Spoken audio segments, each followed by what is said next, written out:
What's up, YouTube? We're back again with Charra's 63 Impala, and we're going to be doing the lower control arms. I already have a mess back there because I did the driver's side. Now we're going to do the passenger side. First time ever working on a car with air suspension, but we got that side done. It was not that complicated as I thought it was going to be. I think the most difficult part for me was removing something like this for the first time. But this goes counterclockwise on this side to loosen, and then on the driver's side it was a normal thread, I guess. And yeah, we're gonna be replacing these lower control arms for these new chrome lower control arms, new ball joints, new lower ball joints. We're gonna put new bushings in here, which we already kind of ran into an issue, which I'll show you guys right now in a bit. We are not going to remove the tie rod. We don't want to mess with the what's it called, tie rod end. We don't want to damage it or anything.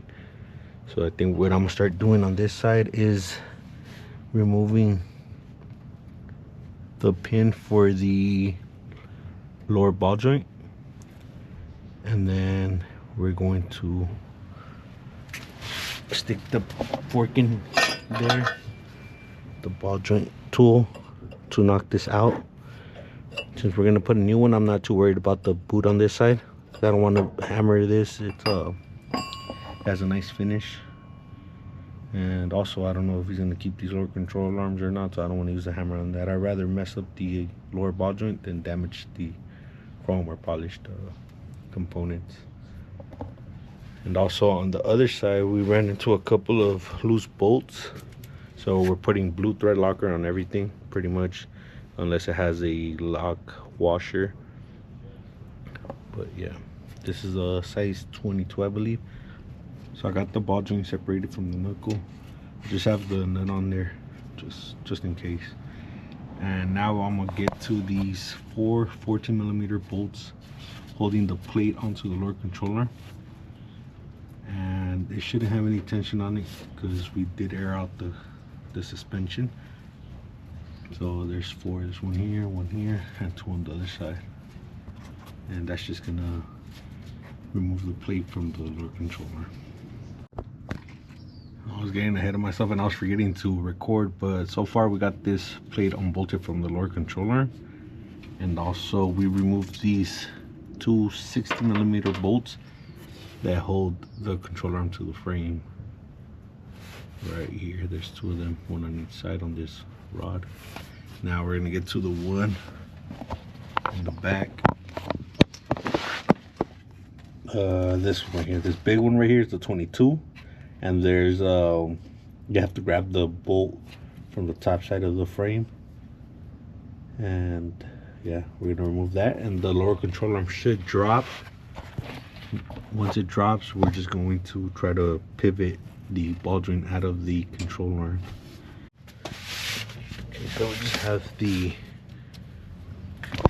whole knuckle resting on this block, and we got the last nut back there off. So now, like I said, we're trying to pivot this to be able to remove it from the knuckle, like that.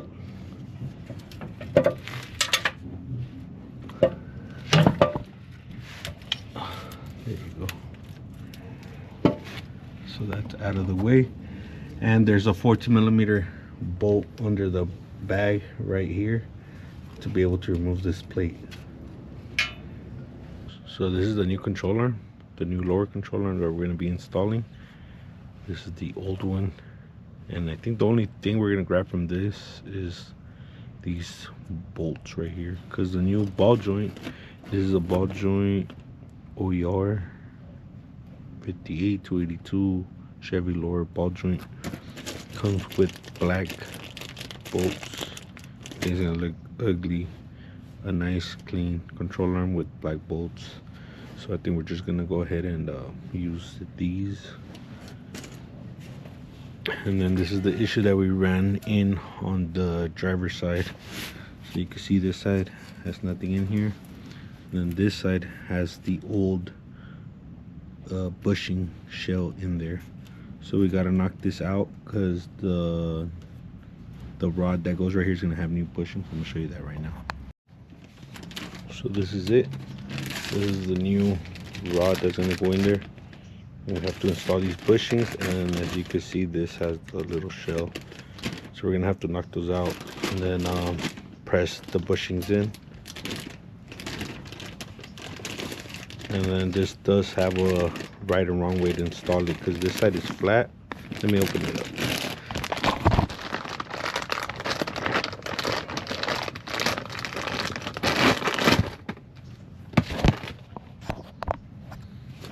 So you can see this side is flat and this side has this sticking out a little bit, and obviously you want the flat side on the frame, not this.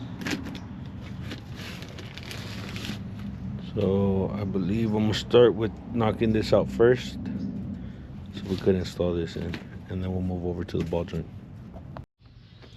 Okay, so the new control arm is pretty much all put together. We got this tight, we got these tight. These are, so this is the new plate.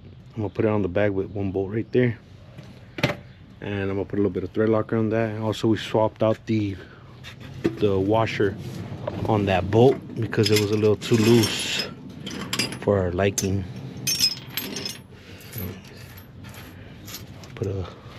This is the big washer.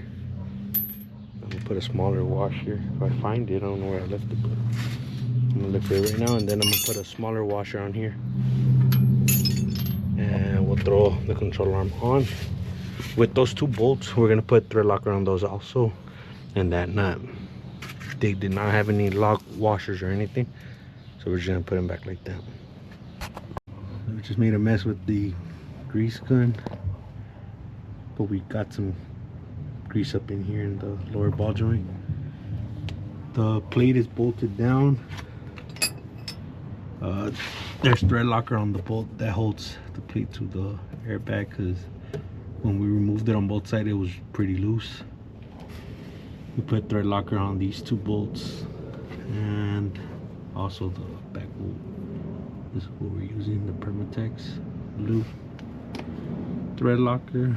And this is the only thing that needs to be tight right now, this and then the one on the other side. So we're just gonna jack up the jack just a little more, and then we'll get those a little tight. Not a little tight, but you know, tight enough. I've got the torque spec, but we'll get to doing that, and then we'll put you guys back on. We are done with the lower control arms on both sides. Now we're gonna go ahead and install this front sway bar. We have the bushings right here, greasable bushings, and we have to pump lithium in these, because if you pump the other grease, it starts getting noisy and it's not the right grease. You have to pump the white lithium grease on these. We have the polished or chromed out sway bar end links. I believe these are the mounting bolts, yeah, for this. So before we get to installing this and getting it out of the paper, the plastic, I'm gonna go ahead and throw the bushing on here just to make sure it's the right size, because I'm not sure what size of thickness this is. Let me pop this out real quick. So we have bad news. This thing isn't the right size. And if we put it on there, it's just gonna be clunky. So I hit up Charra and I told him that we have the wrong size. See what he says. I'm thinking this is probably like an 18mm sway bar, if I'm not mistaken. This thing is a 3/4 sway bar bushing, so obviously it's a big gap. We're gonna get to doing something else while we wait for his reply. We're gonna be using this cheap little Harbor Freight caliper, and it is at 16.89, so I would say a 17mm bushing would work. Let's see, double check. Yeah, I would say a 17mm bushing. 17mm bushing. I'm gonna hit him up and I'm gonna let him know. Now let's get over to the engine bay. So they swapped out the engine on this car. This is a stroked out engine, and this ground, we did the, I don't know if you guys seen the other video where we did the upgrade for the cables, because he has a high output alternator, and I forgot what the issue was, but obviously he needed that for the high output alternator. It's a 2-gauge welding wire, but this ground we actually put it a little lower, and when they swapped out the engine they put it up here, and it has paint, so it's not a good ground point right there. We're gonna remove it and we're gonna put it back down there just so it could look a little cleaner. And then that's it for right now. We have to wrap up this power cable with some exhaust heat shield, because that's all we have right now at the moment. We're gonna look into getting a little sleeve for that power cable because it's pretty close to the header. And then we put the sleeve, the heat shield blanket on the starter, because after some time of driving it, once you let it sit for like a couple of minutes and you try to start it back, you try to turn it back on, the car wouldn't turn on. So hopefully that helps the starter. So let me get to removing this. I think it's a 13 or 14 millimeter to get this bolt out. So we're in front of the car, and we're gonna move that ground to that bolt hole right there. Just gonna knock off the paint, and then we should be ready to install it.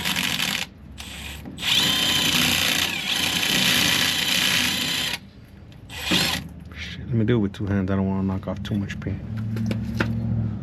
Well, I do want to get it to bare metal. I just don't want to knock off paint around the engine block. Okay, so now we're gonna put the bolt through. You can see the engine is nice and clean.